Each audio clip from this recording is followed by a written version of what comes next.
What's up everybody, Pete the Hybrid Guy here, and today we've got a 2006 Toyota Prius with a failed mechanical water pump. I'm going to show you how to check to see if it's bad, how to replace it, and get your vehicle safely back on the road. But before we do that, please subscribe to the channel so I can keep bringing you awesome content. Now let's dive in and get this Prius repaired. So if your Prius is set a P2601 trouble code, chances are you probably have a leaking mechanical water pump. Now right down there you can see there's a pink crustation forming around that water pump. Let me get this up and out of the way so you can see it. What that is engine coolant. And we're going to take a look here in just a minute to see a known good water pump that we got with the car, and we're going to see why that leaks. But this is a clear indication that this water pump is failing or has already failed and needs to be replaced. I really lucked out when I bought this car because the previous owner knew that the mechanical water pump was leaking and already purchased a new one for me. So I've got a brand new mechanical water pump here. This one came from CarQuest, I believe. And I want to show you a couple things about it. Now there's a little spot right down in this hole that we can't really see that's called a weep hole. There's a seal that goes behind this impeller here, and it keeps all the coolant on the inside of the engine, and so when that seal starts to fail, it leaks out through that weep hole. And the reason that the car sees that is it gets hotter than it normally should, and it sets that P2601 code. So what we're going to be doing is we're going to drain our coolant, take out these 1, 2, 3, 4, 5 bolts that are holding the pump in, and then we'll pull the pump out. We'll take off the 3 bolts that are holding the pulley on, and then we'll replace it with a new gasket that comes in the kit. Bolt this all back together, and I'm going to show you a really neat trick on how to bleed the cooling system on this car so it makes it quick and simple. If you don't have the tool, I'll explain that another way, but I want to show you a couple different ways so you can get all the air out of the system. Let's dive in and get this thing repaired. Now before we dive too far into this project, it's helpful to know what you're going to need. Out here I've got my 1/4-inch impact gun with a 10mm socket on it. I've got my power drill with a Phillips head on it. I've got a 1/4-inch extension. It's a 6-inch extension. I have a 10mm, 12mm box end wrench, and a 10 and 12mm box end wrench that's ratcheting on one end, and they're extended. So what we're going to be doing, the process here, is actually quite simple. Let's jump over to the car and check it out. What we're going to need to do first is get this tubing and stuff out of the way, which comes off pretty easy, and then right down in here we're going to access the idler pulley that has a 12mm nut on it and the tensioner for that. So we have to loosen the idler pulley bolt, or the idler pulley nut, excuse me, then the bolt. That idler will slip down and we can remove the belt.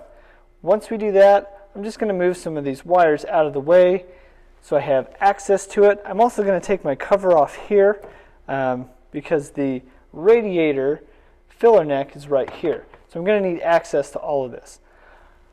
Once that is all taken out, we'll take another shot so you can see where all the bolts are. I'll lift the car up, drain the coolant, and we'll swap the pump.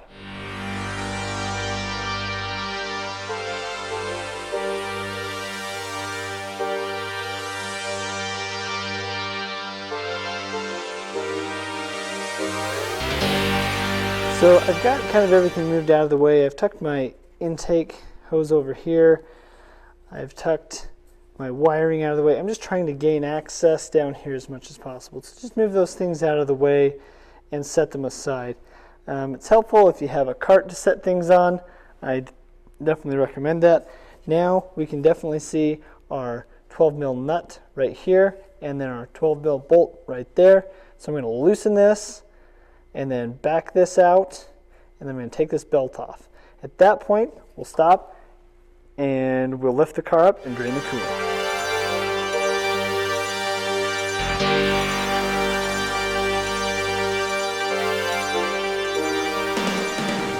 Here's your serpentine belt, and probably most of you are not aware of how bad your belt is. Now, I'm going to put a new one on at the end of this. But if your belt has cracks in it like this, it could break at any time, causing that mechanical water pump to quit functioning. If that's the case, then you're really going to be in trouble. So this $15 belt is worth the investment right now while you're in there to replace. I'm going to lift this car up now, drain the coolant, and get that water pump out of there.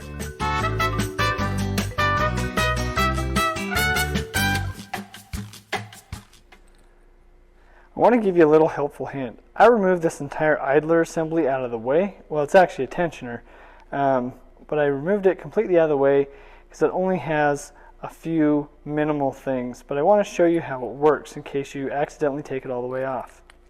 And it also gives you an opportunity to check the bearing in here. This bearing should not make any scratching noise or sounds, and it should be really smooth in your hands. This one feels really good, so we're definitely going to reuse it. You'll also want to check the grooves on the pulley itself to make sure that there's no pitting, no cracking, or no jagged edges. So this little guy is a spacer, and this is the point that goes on the back side. Then this slides over the top. This goes through that top hole, which is where you adjust the tension. See how that fits in there, like that? And then this cap goes on here. And the nut that I just dropped goes down and tightens this down. So it allows this pulley to spin freely where it's sitting. So it's good to just take this all out, clean everything up to make sure that your adjuster is working nice and freely, and clean all the excess dirt off of it. That way you know that your tensioner assembly is not going to be the cause of belt failure if you had a belt failure. So anytime we're doing a job that involves things moving or turning or twisting, we want to inspect everything that we possibly can to ensure that we're not going to have any problems on the road. Now you can really see really well back there and right here where this pump has been leaking. Now what is easiest, if you can, is to get these three 10mm nuts out before pulling the rest of these the pump bolts. And the reason is it's easier to work around this. Now I have a very special way of doing this, and it actually involves an extension. On the front side of this pump, you can see there's holes right here. Let's see if we can get a little bit better shot of that for you. And in these holes you can place a short extension or bolt, and what you can do is then lock that pump as you break these bolts free. So you can take all these bolts out by locking that pump by installing a bolt through one of these holes here. You'll have to kind of play around with it and figure out what works best for you, but that is a real helpful tip to get this pulley off. That way you have better access and actually access to the rest of these bolts that you need to get out before you pull this pump off. So I'm going to go ahead and do that right now, and then we'll get ready to pull the pump. I want to get a good shot of this. You can see that I've taken an extension and put it through one of the holes and then wedged it so that pump doesn't turn. Now I can take my long 10mm wrench and I can break all those loose and then just thread them out by hand. So I'm going to do that now and then remove this pulley. Once I do that, I'll have access to the 5 bolts behind that, and we can pull the pump out of the vehicle.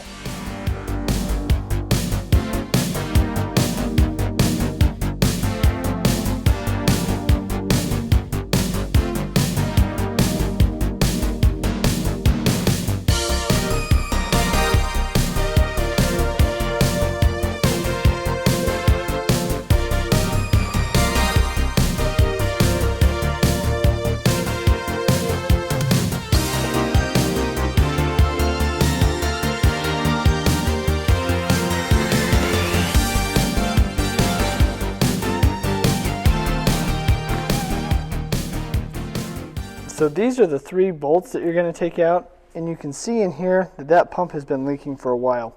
We already knew that, but let's take a closer look at the pump itself so you can see with this pulley exposed how bad this thing is actually leaking. So you can see right down there that huge formation of that pink coolant that's just crustating out. You can almost see right behind in that weep hole, and we'll check this again once I get the pump out, but you can see how much it's been leaking, just pouring out of there. This pump is definitely faulty and we need to get it out right now. So I'm going to jump in and get this pump pulled.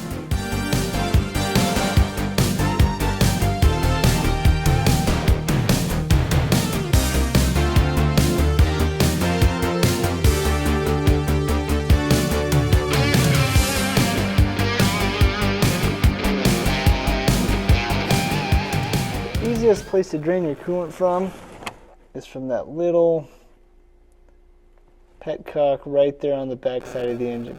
It uses a 10 mil wrench, as you can see right there, to break that bolt loose.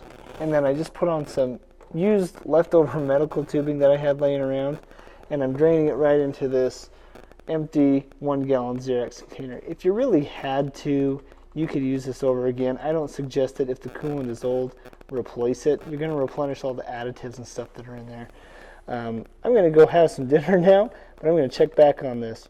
So from this point, I've got my coolant drained, and I'm going to go ahead and get all of the nuts and the bolts out of here. There's should be 1 nut and about 4 bolts. So I'm going to set up my section here by making sure I have some floor dry on hand, just in case there's still some leftover coolant that comes out of the car. So I want to have that on hand just to minimize any spills, but I'm going to pull this pump now and we'll inspect it once we get it out.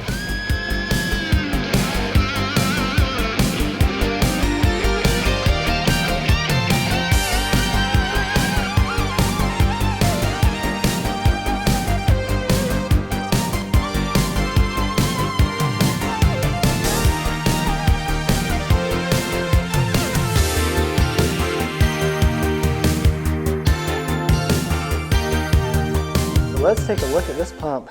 Like I said, it was leaking pretty good, and it was actually leaking probably right from behind that seal that's behind here. So this sucker was totally bad. But you know what? We've got a new one right here. The good thing about the OEM pumps is a lot of times they'll have a metal gasket which got left on the car, so the surface prep is really minimal. We have a new gasket right here that I'm going to put a little bit of silicone RTV on just to help stick it on and keep it in place. But I'm going to prep my surface over on the car, make sure there's no coolant in the way, and then put this new pump on. The sooner the better, because I want to get this car back on the road. So as you can see down there, there's where our water pump goes, and then this gasket, it's actually a metal gasket used by Toyota. A good pump will have another metal gasket in there. You could use this again if you want. They do provide a paper one. I prefer these metal ones because they just do not leak. We're going to go and get that surface down there all cleaned up, get all the coolant out of the way, and put our new pump on. Once we're on, we'll tighten the bolts down and just start our reverse assembly.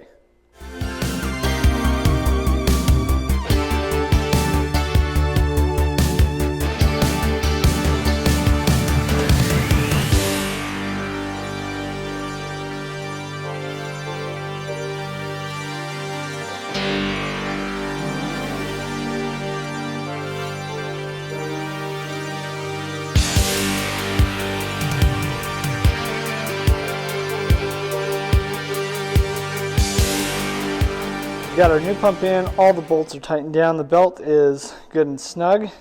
Now it's time to use our special tool. I did want to mention that I ended up using my emergency floor dry fund. There was more coolant in there than I anticipated, but my floor dry kept it nice and clean. So I don't have a huge spill or mess that I'm walking over and tracking everywhere. So it's definitely something nice to keep on hand. This tool that I'm about to use, if you've never used it before, you'll want to take some caution with it. I'm going to lay it out and show you what the tool is, and if you don't have this tool, I'll show you another one that you can use and explain the difference.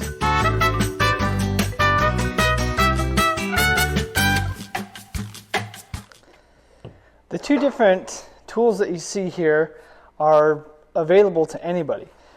This first tool is actually called a no-spill funnel, and it hooks into the neck of your radiator, and then you fill it up to the desired. You fill it up until air pockets stop coming out. Then you turn the vehicle on, you turn the heater on high, and it draws that coolant in after the thermostat opens, and then you find the appropriate level, you plug it off, turn the car off, and then put the remainder in your container. This does work. I've used it many times. It works very well. But there's a better tool out there, especially for something like Prius, because you don't want to get any air trapped inside that system, or it's going to set a trouble code, and then you got to come back and try and get the air out.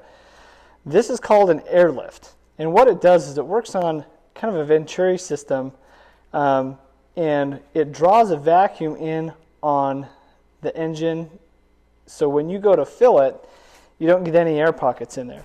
It's a pretty neat system, and I finally got myself one, and that's what I'm going to be using today, because I want to get this project wrapped up pretty quick and easy. This particular piece screws right into the filler neck, and this expands and creates a seal. Then I'm going to put some shop air to this, turn it on, and I'm going to watch it come down into a vacuum. Then I'm going to turn the air off and see how long that holds. As long as it holds for over a minute, I know that my system is sealed and safe and ready to go. If it starts to drop vacuum, I know that I have a leak in my system somewhere, and I need to stop and check. This is a really good way to make sure that you're not doing the same job twice, or that you're not missing something that you've already tried to cover. So I'm going to use this tool today.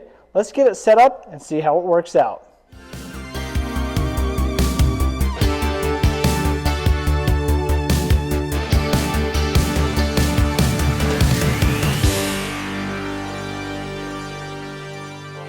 I hooked the system up, I drew it down into a vacuum, and one thing to note with the first rendition of Airlift, you're going to want to squeeze off your overflow, otherwise it won't pull a vacuum. So I've had this on here for well over 60 seconds. I'm still within my vacuum. I need to take this caution sticker off, but I'm still well within my vacuum range here. All I need to do now is make sure that this filler hose is on, and now I can turn on the magic. But before we do that, let me show you something. The hoses, here's our upper radiator hose right here. It's kind of tough to see, but it's completely flat. And the reason is because we have a vacuum on this system. This is a completely separate system, which is for the hybrid inverter. So of course it's not going to have a vacuum on it, and it has its own reservoir and everything. But the engine side is all collapsed. It's ready to go. So let's turn this thing on and fill up our system.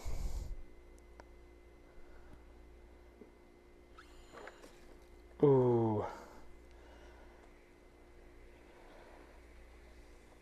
You'll notice as the system fills, the pressure is going to drop because it's sucking the coolant in. It's going to give us a nice, clean, air-free fill.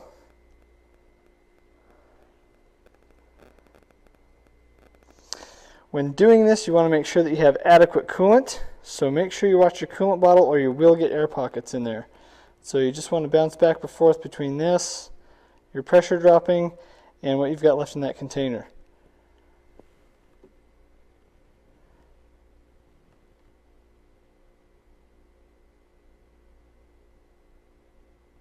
Fantastic. Now that my gauge is at 0, I can go ahead, stop this, and I can also turn this one off too. If I need to fill my overflow right here, I still have a slight vacuum on this, so I could disconnect it, open that up, and turn this on, and it would fill it up to my, I can fill it up to my desired height right out of this bottle. So I'm going to do that off camera and then get this all cleaned up, and let's see how she does.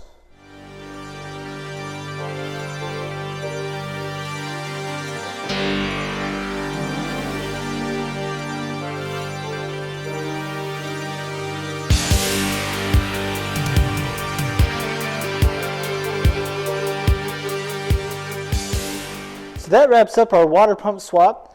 If you have trouble codes stored in the car, you'll want to clear them and then take this car for a test drive. Some things to also note right now: make sure you turn that heater on high so any coolant can circulate through the system to make sure that you have no air pockets. If you use the Airlift, You more than likely will not have air pockets, but if you did use the no-spill funnel, definitely turn that heater on, let all that circulate before you take this car out on the road. Keep the cap off, keep that no-spill funnel on there until you are certain that there's no more air going to come out of that particular, out of the radiator. You will want to put the vehicle in maintenance mode so the car can continuously run. Other than that, once you've got all the air out of the system, shut it off, put the cap on, take it for a test drive. That's really all for today. Thank you for watching. If you have any questions, feel free to leave them in the comments below. I'm here to help anyone who owns a Prius. And thank you for watching again, and I'll see you in the next episode.